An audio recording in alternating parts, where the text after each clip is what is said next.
Mirë mëngjesi dhe rrim mirë mëngjes për gjithë ata cilët gjumashe që po zgjohen tash.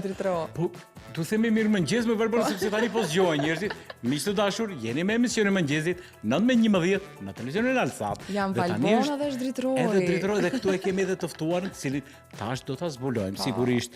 Unë ju falenderoj shumë në lidhje me temën edhe mesazhet e shumta që na i keni dërguar për ditën e sotme, pra në lidhje me temën të mirë në rrjetet sociale, por të ftohtë në jetën reale. Pra, tema ishte për solidaritetin.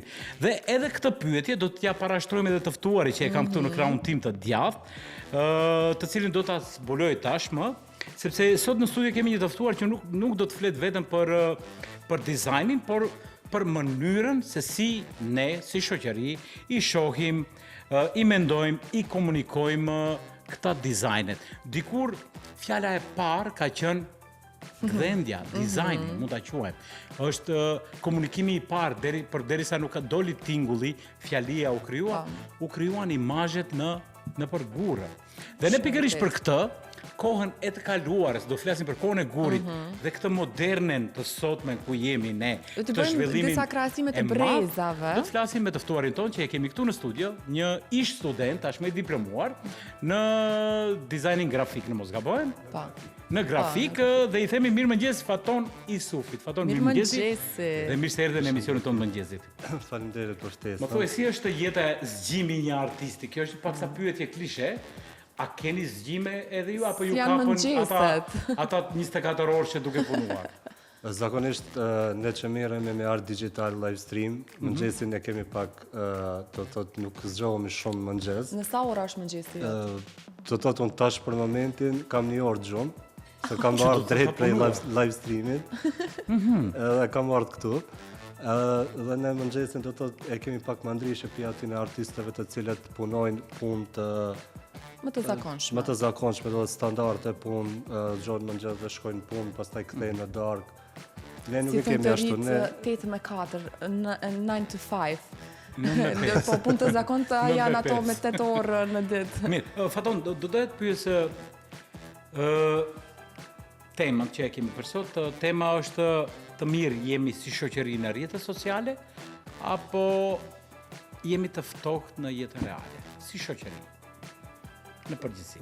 Si shoqëri flasim për solidaritetin. Po. Si shoqëri na kanë ndiku do të thotë shumë gjëra në jetë, të cilat i kemi fsheh pi realitetit dhe i kemi paraqit në rrjetin social. Për arsye se na pëlqen shumë perfeksioni edhe mundohemi që do të thotë në jetën reale nuk e shohim veten si na shohin tjerë. Kurse në rrjetet sociale mund ta shohim veten se si po reagojmë, si po flasim. Si verzioni që duam të na shohin në fakt. Do krijojmë një karakter pak më të ndryshëm. Karakter të rresh. Po, krijojmë karakterin ton në rrjet dhe shohim lëvizjen tonë, shohim gjithçka tonën, por kjo është në dëm sepse ndikon do të thotë në shëndetin mendor. Mendoj që njeriu gjithmonë ka nevojë për njeriu dhe jo vetëm për veten e vet. Dhe mendoj që këto gjëra duhet do thotë është më mirë do thotë ta lejoj që dikush t'ja tregoj të metat e veta, sesa të provoj do thotë ta shoh veten ku ka gabu, ku duhet përmirësohet. Më mirë është për shembull për një njeriu të dashur ti marrësh këshillat, si shpeshherë janë prindit, shoqëria e sinqertë. Këto gjëra do të thotë ndikojnë shumë më shumë, janë më të natyrshme tek vetja jote se sa kur e sheh veten në live stream. Po mirë, unë do të në lidhje me pyetjen, rrjetet sociale, me që merren edhe me rrjetet sociale, shumë kanë bërë një gjë shumë të mirë. Sepse po shpërndajnë gjërat, njerëzit po mundohemi të bëhemi solidar, të ndihmojmë. Por nën vetdije, këtë që sapo e the, po dëshirojmë të krijojmë një imazh të rreshëm si duam ta shohim veten. Dhe këtë ndikim e përcjellim. Pra, a duhet të ndihmojmë të tjerët që skamnorët në përgjithësi ose hallexhinjt pa u fotografuar, pa i dhënë theks? Pikërisht kjo do të thënë do vazhdojmë kështu ta krijojmë këtë, të ndihmojmë edhe ta themi. Pikërisht kjo do të thënë pak dallimin e brezave, si është solidariteti tek të rinjt edhe pak më të moshuar. Mendoj që puna e bamirësisë do të jetë e fshehtë, nuk sepse e nënvlerëson tjetrin. nënvlerësohet do të thotë në shpërndarjen e paras në atë mënyrë, sepse qëllimi është ta ndihmosh një person dhe jo të bësh publicitet. Bësh publicitet, që sot do të thotë është përdorur nga shumë njerëz të cilët nuk e kanë pasur atë qëllim. Por më vonë e kanë kuptuar që qëllimi i kësaj shkon deri në atë pikë dhe janë tërheq. Pastaj ka njerëz që përfitojnë nga këto gjëra. Pikërisht këtë. Të cilët i përdorin këta njerëz dhe nuk është mirë. Nuk është mirë. Nuk është mirë, më pëlqen perceptimi i të rinjve se si i perceptojnë, domethënë e kemi të trashëguar edhe nga më të vjetri që njëra dorë që jep nuk duhet ta shikon asnjëherë dora tjetër. Shumë mirë. Të flasim të kthehemi tek profesioni. Pra, do më thuash si filloi historia e grafikës fillimisht? A është e vërtetë që dizajni ka qenë dikur gjua e parë e njerëzimit përpara se të dalë shkrimi? Po. Siç e përmendëm më vonë. Ka qenë e vërtetë, biles në historinë e dizajnit ka do thot një merit morale dhe ajo zyrtare. Do thot ka autorë që meritojnë do thot avancimin e dizajnit në mënyrë morale dhe ka autorë të cilët e kanë marrë zyrtarisht meritën për punën e dizajnit. E vërtet në histori do thot ka ndodhur shpeshherë që arti ka filluar do thot në këtë mënyrë, por ka pas edhe sfidat e veta për arsye se është ndiku nga shumë faktorë të ndryshëm, si për shembull bestytnit, e kanë dëmtu, do thot artin shumë e kanë dëmtu, saqë është dashur dhe religioni të vendos masa në punën e artistëve. Po, ta ndëshkoj artin, biles ta bllokoj një farë lloj studimi që është shumë i rëndësishëm në perfeksionin e fytyrës së njeriut, e cila është, do thot, fytyra e njeriut është perfeksioni më i madh që ekziston. Mund ta vizatosh universin, po nuk mundesh me përdor vija siç përdoren në portret, sepse në portret ke vijat e lakuara, i ke gjitha llojet e vijave, mos ti numëroj, i ke gjitha llojet e vijave. Kurse po ta vizatosh trupin e njeriut, mundesh me përdor vetëm një pjesë të vijave në art. Kurse në portretin e njeriut përdoren pothuajse të gjitha llojet e vijave. Do të thonë vizatimi më kompleks që ka fytyra. Fytyra. Pjesët gjymtyre të tjera janë më po flas nga ana teknike e artit, për parimet figurative dhe elementet figurative. Në fytyra është ajo që kurse tek fytyra e njeriut duhet t'i përdorësh gjitha. Të gjitha llojet. Gjitha duhet të përdoren. Të gjitha që janë zbuluar deri më sot. Gjitha. Unë me të vërtetë dua të di se kjo është ndoshta një ndër pyetjet më klishe, mirë, po pse arti grafik? Pse zgjodhe? Kur të lindi dëshira? Sepse është në vërtetë po një pyetje që si ja filluat krimtarisë tuaj apo me primtaristët. Po kthehemi te pyetja. Po më intereson shumë të di si erdhi momenti që ti përzgjodhe që të jetë ky profesioni i jetës tënde. Unë nuk e mbaj mend, do të thotë një moment që kam menduar të filloj artin. Prej fëmijë mirëm, do të thotë me art. Dhe gjatë gjithë kohës jam mirë me art, edhe pse kam kryer shkollën fillore që s'ka pas bëje me art, edhe pse kam kryer shkollën e mesme që s'ka pas bëje me art. Unë gjithë kohës jam marrë me art. Dhe nuk di, do të thotë me shpjegu se një piknisje për art. Nuk di, do të gjithë kohës jam. Dhe për këtë kam dëshmitar, do të thotë njerëzit që më njohin. Ti je i veçantë, po ashtu për të bërë me dije dhe shikuesve tanë, pra miqdashur Faton Isufi që e kemi këtu në studio, është i veçantë për llojin e artit të tij që e bën. Përveç se vizatimit grafik, ta quajmë, ky mban edhe leksione online. Në mos gaboj, që tregon llojet, metodologjinë, teknologjinë se si duhet përdorur për një vizatim, kështu që njerëzit ke shumë ndjekës në YouTube bën këta live streaming, në Twitch, në YouTube, edhe shumë platforma tjera. Të cilët i bën live dhe ka artistë që të ndjekin dhe të parashtrojnë pyetje në punën tuaj?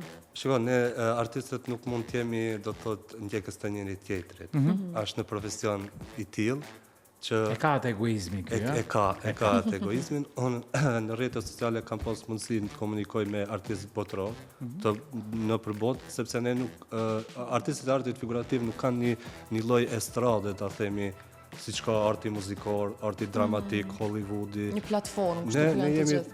do të thotë pak më të thjeshtë në këtë drejtim, dhe ne paraqesim do të thotë vizatimet tona, jo trupin ton, jo pamjen ton. Tash kemi fillu për shkak trendeve të ndryshme. Puna flet vetë, i duhet kësaj. Dhe ne njihemi nëpërmjet vizatimeve. Ka shumë vizatime për shembull që shpërndahen në Instagram, që janë do të thotë të autorëve të ndryshme, por shpërndahen nëpër profile të ndryshme të njerëzve. Dhe sot është përdor kjo gjë, do të thotë me vizatimet tona të cilet janë shpërndarë në internet, sa që kanë arrit do të thotë krijojnë edhe një biznes në rrjetin social disa njerëz, të cilët ka edhe shumë nga Irani, është për çudi. Nga Irani? Po, kam komuniku do të thotë me disa nga Irani. Që kanë përdorur piktura Piktura, po. Dhe jo vetëm të mijat, ka edhe artistë ndryshëm, shumë artistë ka të cilët rrinë në hije, do të thotë vizatimet e tjera janë ato që promovojnë dhe kjo është, do të thotë, sa i përket pjesës, do të flasim pak edhe për stilin tënd. Interesante stili, po stili më intereson shumë sepse ajo e bën më të veçantë një artist dhe siç e the edhe ti, ju nuk paraqiteni domethënë me fytyrën tuaj, pra me gjymtyrën tuaj, mirë po është stili që ndoshta nëse kemi një piktur apo një grafik të preferuar, nga stili ti mund ta dallojmë pikturën e tij. Na fol pak më shumë për Po, është vërtet. Na trego pak më shumë për atë vulën tënde, për atë stilin tënd dhe në cilën të themi drejtim jem i pasionuar them kështu. E kuptoj.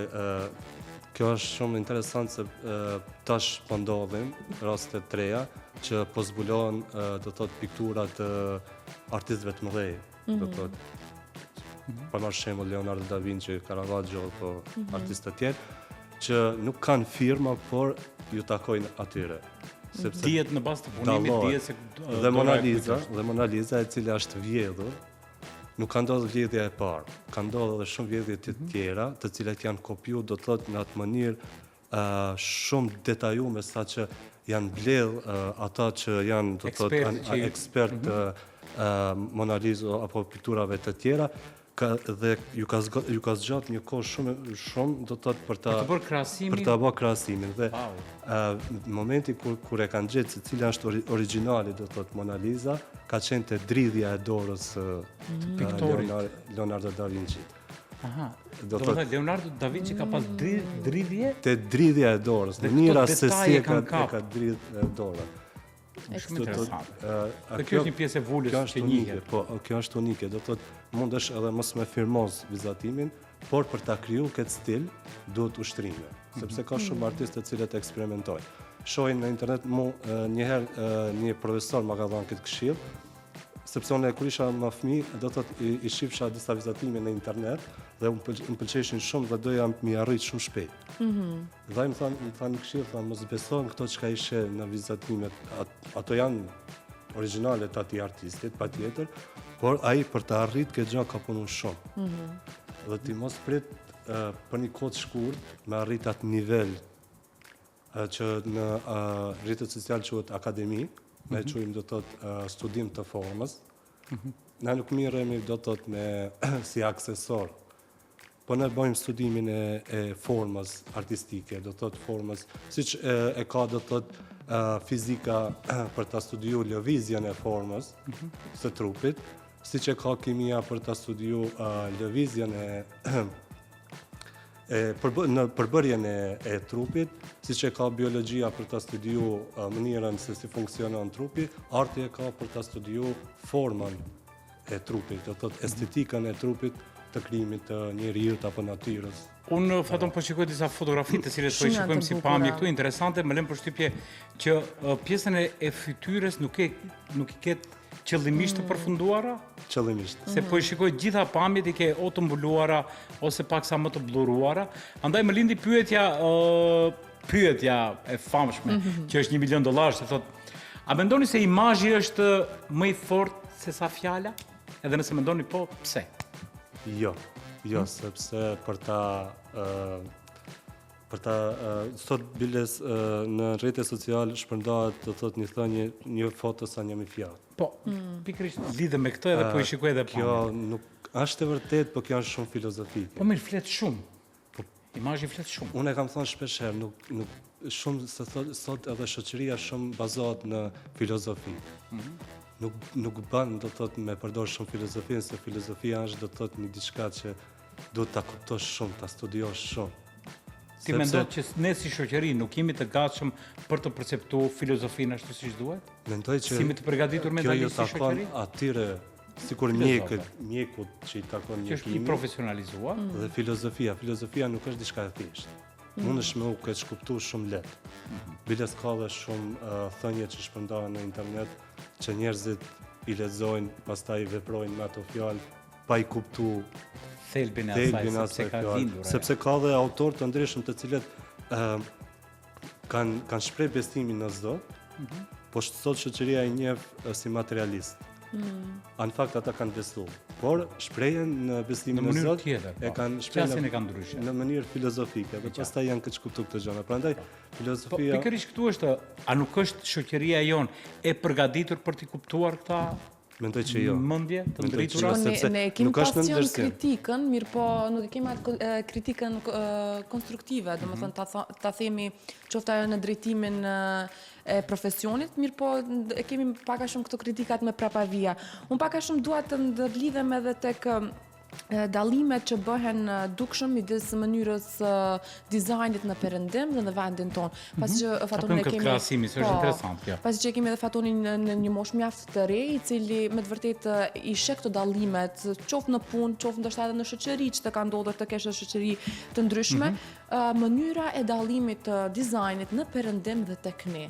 Kemi shumë dallim? Po. Kemi shumë dallim? Apo ka dallim? Çfarë ndikon më shumë? Ndikon modernizmi i rrejshëm.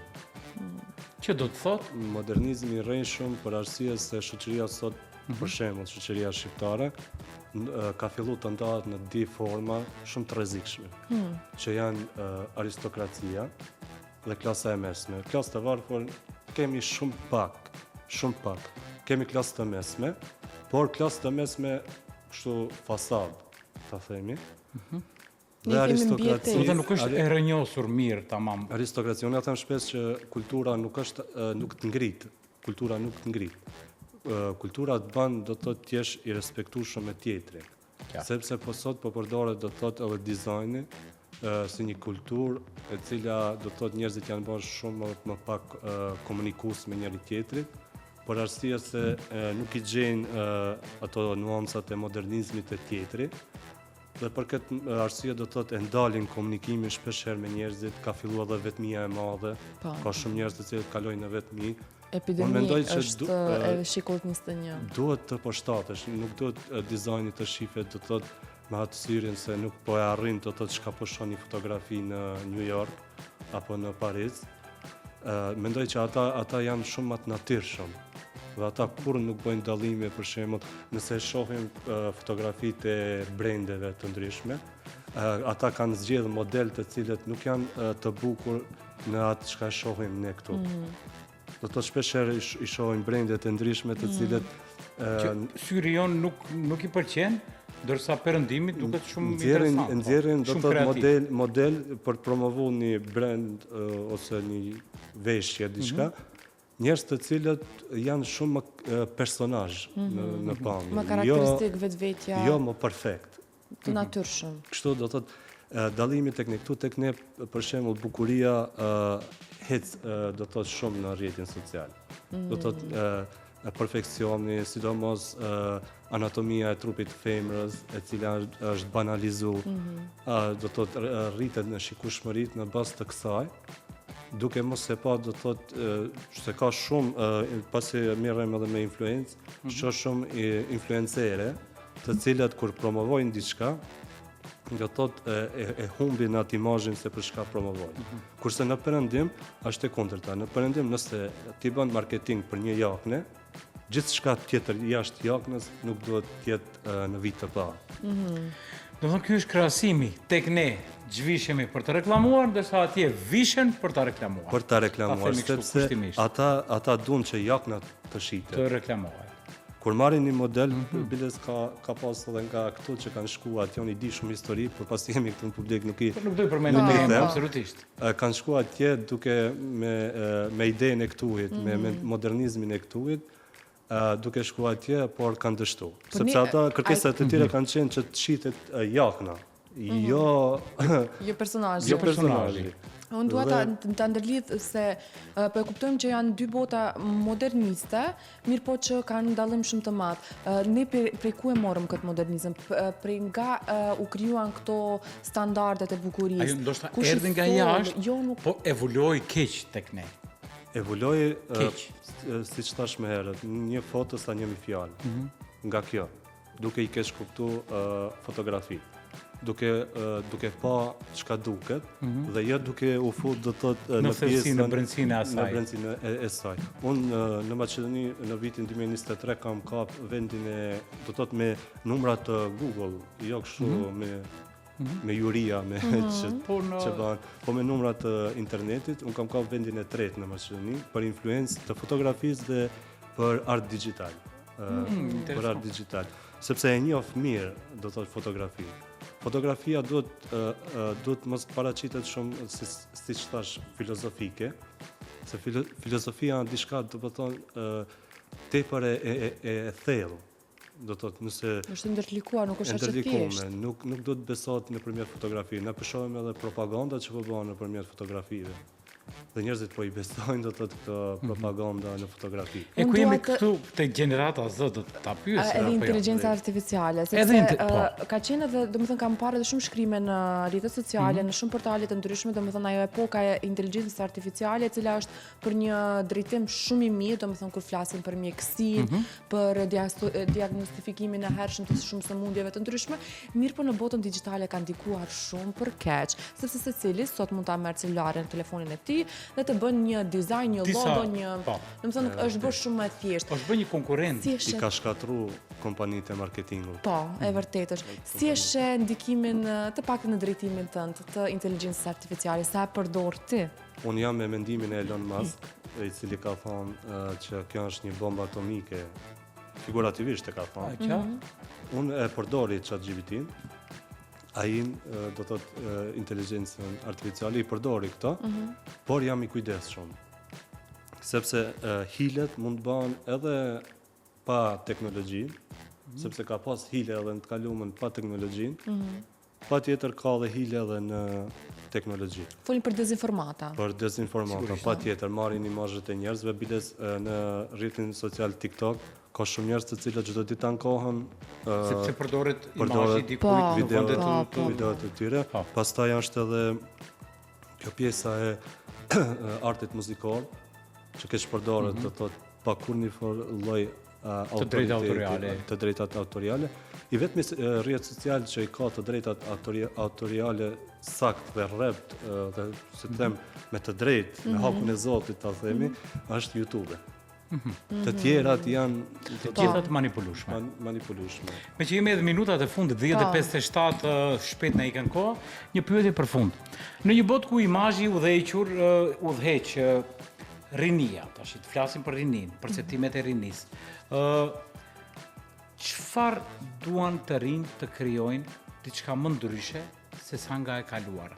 A mundohemi ju si gjenerata Z ta quajmë, të kalojmë në një stad tjetër si shoqëri të perceptimeve, të krijimit, që të mbetë një vul e gjeneratës Z, siç na kanë lënë kur fillojmë gërmimet, i kemi gjitha periudhat. A jeni ju ata revolucionerë që do të leni një vulë për një ndryshim tjetër? Janë duke u bazu, do të thotë gjenerata Z është duke u bazu shumë, do të thotë në të ardhmen, duke menduar që do të jetë robotike e ardhmja. Por mendoj që jo. Se thash, unë përkroj mendimet e Elon Musk në këtë pjesë. Nuk mendoj që do jetë. Do thoya që ditërisht. Jo, çuditërisht. Mendoj që e ardhmja nuk do të jetë robotike, sepse do keq përdoret, do të krijoj armiqësi. Dhe ajo që do krijojnë do të thotë gjenerata Z në të ardhmen, mendoj që ka filluar, por duke shumë e marrin me stres. Do thotë do të deri sa shkon deri tek të shëndeti mendor. Unë mendoj që artistët, sa kam lexuar, do thotë historinë e artit, e shoh që artistët natyrshëm i kanë bërë këto gjëra. Do thotë mendoj që duhet lëvizmi natyrshëm. Inspirimi vjen natyrshëm, nuk duhesh me stresu veten shumë të s'po kam ide. Për të ardhmen time se si do po. Mendoj që natyrshëm. Sepse teknologjia po më merr idenë, po ma shterën krijimtari. Është një luftë e frikshme. Nuk ka sforcim, Unë përdori aplikacione do të thotë për art për vizatimet, po unë gjithmonë jam i kujdesshëm, sepse aty mundesh për shembull me përdor opsione që ta bën të gatshme. Po unë asnjëherë nuk e bëj këtë. Do të thotë pika e parë duhet të jesh i sinqert me veten. Pastaj ai sinqeritet kalon edhe te puna, natyrshëm kalon te puna dhe kur përdor rrjetet sociale mendoj që duhet të jesh drejt për drejt me atë stilin tradicional që është në të kaluamën, ta përdorësh në rrjetin social. Unë të falenderoj shumë, me që edhe kohën e kemi të kufizuar, unë të falenderoj shumë, të dëshiroj shumë suksese dhe krijimtari pafund. Faleminderit shumë. Ishte shumë kënaqësi të flasim edhe me një brez të ri me ato perceptimet, me këndvështrimet interesante. Shumë faleminderit edhe një.